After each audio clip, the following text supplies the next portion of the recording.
देखो यार, अगर तुम लोग एईडब्ल्यू और डब्ल्यूडब्ल्यूई दोनों के फैन हो तो ये वीडियो तुम्हारे लिए होने वाली है, क्योंकि गाइस डब्ल्यूडब्ल्यूई के एईडब्ल्यू के सोच के ब्लॉक करने को लेकर बैक स्टेज से काफ़ी बड़ी अपडेट आ रही है। एईडब्ल्यू में लुचासोरस के रिटर्न सिचुएशन को लेकर लुचासोरस की तरफ से काफ़ी बड़ी अपडेट आ चुकी है। एईडब्ल्यू के फुल गियर पेपर व्यू के टिकट सेल को लेकर लेटेस्ट नंबर सामने आ चुके हैं। तो गाइस वहीं मर्सिडीज मून के एईडब्ल्यू में करियर को लेकर जिम रॉस का काफ़ी कंट्रोवर्शियल स्टेटमेंट आ रहा है। तो गाइस चलिए बिना किसी देरी के शुरू करते हैं इस वीडियो को। और गाइस सबसे पहले बात करेंगे एईडब्ल्यू के इंजर्ड सुपरस्टार लुचासोरस की। गाइस यहाँ पर ये बात तो मैं आपको ऑलरेडी बता चुका हूँ। आज से करीबन एक हफ्ते पहले लुचासोरस को यहाँ पर उनके गार्डन में बेहोश पाया गया था, जिसके बाद के लुचासोरस की गर्लफ्रेंड के द्वारा उन्हें यहाँ पर हॉस्पिटल के अंदर भर्ती कराया जाता है। और गाइस डॉक्टर्स यहाँ पर ये बताते गए कि लुचासोरस के दोनों लंग्स के अंदर निमोनिया हो चुका है और इसी की वजह से वो यहाँ पर बेहोश हो गए थे। और गाइस यहाँ पर लुचासोरस के कई दिनों तक हॉस्पिटल में रहने के बाद फाइनली यहाँ पर लुचासोरस को हॉस्पिटल से डिस्चार्ज तो कर दिया गया है। बट गाइस यहाँ पर डॉक्टर्स का ये कहना है कि लुचासोरस अब भी यहाँ पर रेसल करने के लिए मेडिकली क्लियर नहीं गए और उन्हें यहाँ पर काफ़ी लंबे टाइम तक उनके घर के ऊपर बेड रेस्ट की ज़रूरत है। और जब तक उनका निमोनिया ठीक नहीं हो जाता है तब तक यहाँ पर उन्हें गलती से भी रिंग के अंदर नहीं उतरना चाहिए। और इसीलिए अभी यहाँ पर ये बिल्कुल भी क्लियर नहीं गए कि लुचासोरस एईडब्ल्यू के टेलीविजन पर कब रिटर्न करेंगे। वेल देखना दिलचस्प होगा कि किल स्विच एईडब्ल्यू के टेलीविजन पर रिटर्न कब करते गए। बट गाइस जहां तक बात रही टेलीविजन पर रिटर्न करने की, तो गाइस इस हफ्ते लांस आर्चर के मैनेजर लेजेंडरी जेक रॉबर्ट के लेटेस्ट इंटरव्यू के ऊपर जेक रॉबर्ट ने एईडब्ल्यू में उनके कॉन्ट्रैक्ट सिचुएशन को लेकर बात की। जहां पर इस हफ्ते जेक रॉबर्ट के इंटरव्यू के अंदर जेक रॉबर्ट से जब ये पूछा गया कि एईडब्ल्यू के इस हफ्ते कोलिजन शो के ऊपर डॉन केलिस और लांस आर्चर के सेगमेंट के बाद क्या यहाँ पर लांस आर्चर अब एईडब्ल्यू के अंदर डॉन केलिस के साथ काम करने वाले गए और क्या जेक रॉबर्ट ने एईडब्ल्यू को लीव कर दिया है। तो जेक रॉबर्ट जवाब देकर ये कहते गए कि वो लांस आर्चर की स्टोरी लाइन को लेकर तो कुछ नहीं बोल सकते गए, बट वो यहाँ पर डेफिनेटली ये बोल सकते गए कि वो एईडब्ल्यू को लीव नहीं कर रहे गए। और भले ही वो एईडब्ल्यू के टीवी पर अपीयर ना हो रहे हो, बट वो अब भी यहाँ पर एईडब्ल्यू के कॉन्ट्रैक्ट के अंदर है। और इस साल के ओपनिंग के ऊपर ही उन्होंने एईडब्ल्यू के अंदर न्यू कॉन्ट्रैक्ट साइन किया था और इसीलिए वो यहाँ पर एईडब्ल्यू के अंदर अब भी यहाँ पर काम करने वाले गए। और एईडब्ल्यू कंपनी जब भी चाहेगी वो एईडब्ल्यू के टेलीविजन पर अपीयर होने के लिए रेडी गए। बट फिलहाल यहाँ पर उन्हें नहीं मालूम है कि एईडब्ल्यू के अंदर लांस आर्चर और उनकी स्टोरी लाइन को लेकर एईडब्ल्यू के मैनेजमेंट क्या प्लान कर रही गए। वेल देखना दिलचस्प होगा कि टोनी खान जेक रॉबर्ट को टीवी पर वापस कब लाते गए। बट गाइस चलिए फिलहाल आगे बढ़ते और बात करते हैं एईडब्ल्यू के लेजेंडरी कमेंटेटर जिम रॉस की। वेल गाइस इस हफ्ते जिम रॉस के लेटेस्ट पॉडकास्ट के ऊपर जिम रॉस ने रेसलिंग बिजनेस की highest paid female wrestler Mercedes moon को लेकर बात की। जहां पर जिम रॉस ने उनके पॉडकास्ट के ऊपर मर्सिडीज मून के एईडब्ल्यू में इन्वेस्टमेंट को लेकर बात की। और जिम रॉस का ये कहना है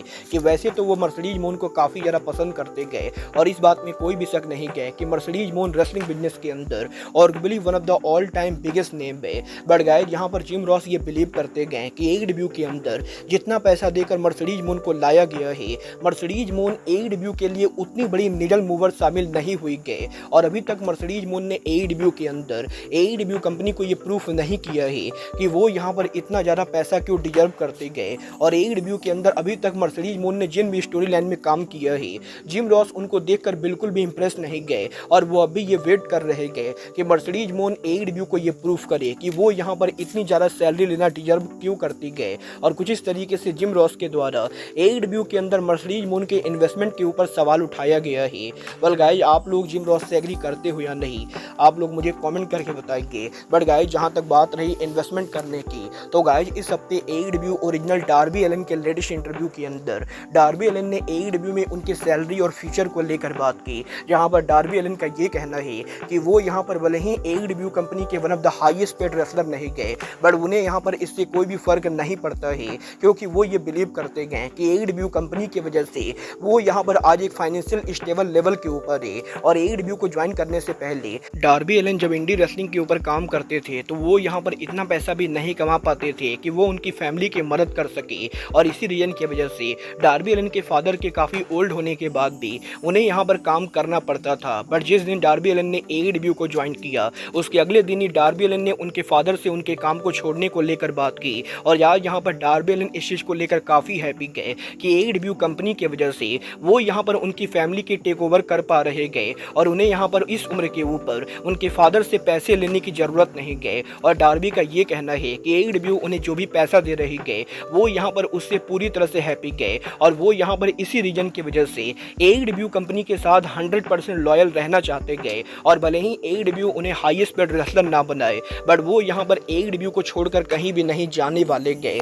वेल गाइज ये तो बात ही AEW सुपरस्टार डार्बी एलन की। बट गाइज चलिए फिलहाल आगे बढ़ते हैं और बात करते हैं AEW के one of the upcoming pay per view AEW full gear 2024 की। वेल गाइज ये बात तो हम सभी लोगों को मालूम है, इस हफ्ते AEW के रेसल ड्रीम के बाद AEW का अगला pay per view AEW full gear होने वाला है। और जहां AEW के रेसल ड्रीम पेपर व्यू के ऊपर पेपर व्यू के मात्र एक हफ्ते बचे होने के बाद भी AEW मात्र 6000 टिकट सोल्ड आउट कर पाए गए, वहीं AEW के फुल गियर पेपर व्यू के लिए करीबन यहां पर 2 महीने बाकी होने के बाद भी AEW के फुल गियर पेपर व्यू के ऊपर AEW ने काफी अच्छे खासे टिकट सोल्ड आउट कर दिए हैं।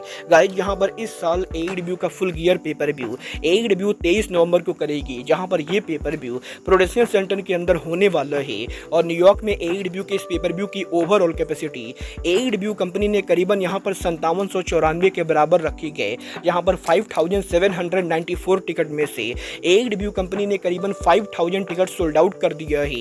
और अब यहां पर AEW के फुल गियर के लिए AEW को करीबन यहां पर 800 टिकट सोल्ड आउट करना बाकी गए, जो कि मेरे हिसाब से AEW आराम से करने वाली गए। और अब ये देखना दिलचस्प होगा कि एक बार जब AEW कंपनी 5800 टिकट को सोल्ड आउट कर देती गए तो गाइज यहाँ पर इस पेपर व्यू के लिए टोनी खान अरीना में और सीट ओपन करते हैं या नहीं, क्योंकि गाइज प्रोडक्शन सेंटर की ओवरऑल कैपेसिटी रेसलिंग शो के लिए करीबन 15000 के बराबर है। और अगर यहाँ पर AEW चाहे तो फुल गियर के लिए बढ़िया हाइप बनाकर 15000 लोगों को शो पर ला सकती गए। मतलब ये आने वाला टाइम बताएगा कि AEW के फुल गियर की फाइनल टिकट सेल कितनी होती गए।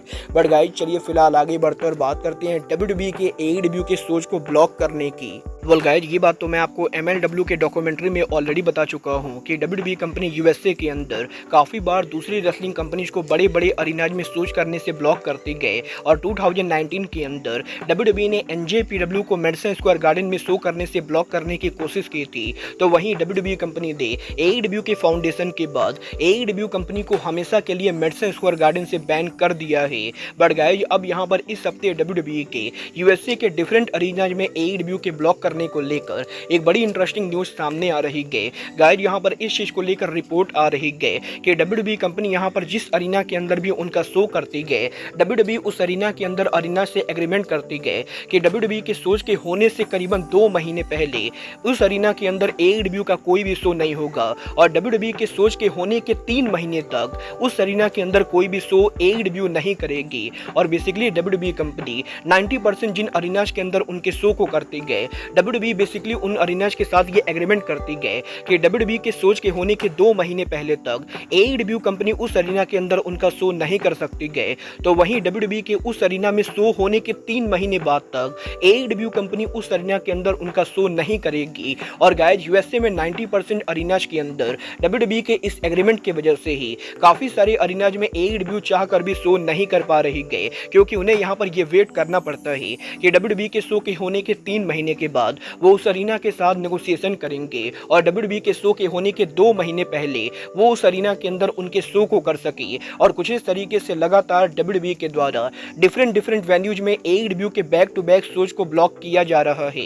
वेल गाइज आपको क्या लगता है WWE का रेसलिंग बिजनेस के अंदर इस तरीके से मोनोपोली करना सही डिसीजन है या नहीं? आप लोग मुझे कमेंट करके बताइए। बट गाइज अब आज के इस वीडियो में बस इतना ही। मैं मिलता हूँ आपसे अपने अगले वीडियो में।